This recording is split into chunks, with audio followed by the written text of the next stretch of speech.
नमस्कार। आज की कहानी व्यर्थ से सार्थकता की उड़ान। बहुत समय पहले की बात है। एक राजा को उपहार में किसी ने बाज के तो बच्चे भेंट किए। वे बड़ी ही अच्छी नस्ल के थे और राजा ने कभी इससे पहले इतने शानदार बाज नहीं देखे थे। राजा ने उनकी देखभाल के लिए एक अनुभवी आदमी को नियुक्त कर दिया। कुछ समय पश्चात राजा ने देखा कि दोनों बाज काफी बड़े हो चुके थे और अब पहले से भी ज्यादा शानदार लग रहे थे। राजा ने बाजों की देखभाल कर रहे आदमी से कहा, मैं इनकी उड़ान देखना चाहता हूँ, तुम इन्हें उड़ने का इशारा करो। आदमी ने ऐसा ही किया।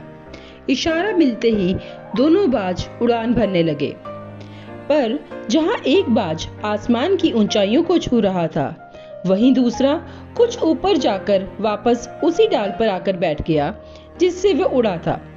यह देख राजा को कुछ अजीब लगा। क्या बात है, जहां एक बाज इतनी अच्छी उड़ान भर रहा है, वहीं ये दूसरा बाज उड़ना ही नहीं चाह रहा। राजा ने सवाल किया। सेवक बोला, जी हजूर, इस बाज के साथ शुरू से यही समस्या है, वो इस डाल को छोड़ना ही नहीं चाहता। राजा को दोनों ही बाज प्रिय थे और वो दूसरे बाज को भी उसी तरह उड़ना देखना चाहते थे। अगले दिन पूरे राज्य में ऐलान करा दिया गया कि जो व्यक्ति इस बाज को ऊंचा उड़ाने में कामयाब होगा, उसे ढेरों इनाम दिया जाएगा। फिर क्या था, एक से एक विद्वान आए और बाज को उड़ाने का प्रयास करने लगे, पर हफ्तों बीत जाने के बाद भी बाज का वही हाल था। वो थोड़ा सा उड़ता और वापस डाल पर आकर बैठ जाता। फिर एक दिन कुछ अनोखा हुआ। राजा ने देखा कि उनके दोनों बाज आसमान में उड़ रहे हैं। उन्हें अपनी आंखों पर यकीन नहीं हुआ और तो उन्होंने तुरंत उस व्यक्ति का पता लगाने को कहा जिसने ये कारनामा करके दिखाया। वह व्यक्ति एक किसान था। अगले दिन दरबार में हाजिर हुआ। उसे इनाम में स्वर्ण मुद्राएं भेंट करने के बाद राजा ने कहा, मैं तुमसे बहुत प्रसन्न हूँ, बस तुम इतना बताओ कि जो काम बड़े बड़े विद्वान नहीं कर पाए, वो तुमने कैसे कर दिखाया। मालिक, मैं तो एक साधारण सा किसान हूँ, मैं ज्ञान की ज्यादा बातें नहीं जानता।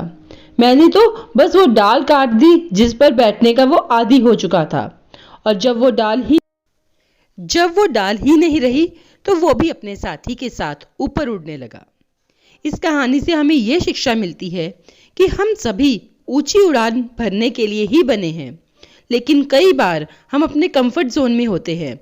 हम जो कर रहे होते हैं उसके इतने ज्यादा आदी हो जाते हैं कि अपनी ऊंची उड़ान भरने की क्षमता को ही भूल जाते हैं। जन्म जन्म से हम वासनाओं की डाल पर बैठते आए हैं और अज्ञानवश ये भी हमें ज्ञात नहीं होता कि जो हम आज कर रहे हैं वही हमने जन्मों जन्मों में किया है, और ये हम भूल ही गए हैं कि हम उड़ान भर भी सकते हैं। अतृप्त वासनाओं की डाल पर बैठे बैठे हमें विस्मृत हो गया है कि हम ध्यान रूपी पंख भी हैं हमारे पास, जिससे हम उड़ान भर सकते हैं, पदार्थ से परमात्मा तक की, व्यर्थ से सार्थक की। हरे राम राम राम हरे हरे, हरे कृष्ण कृष्ण कृष्ण हरे हरे। हरि बोल।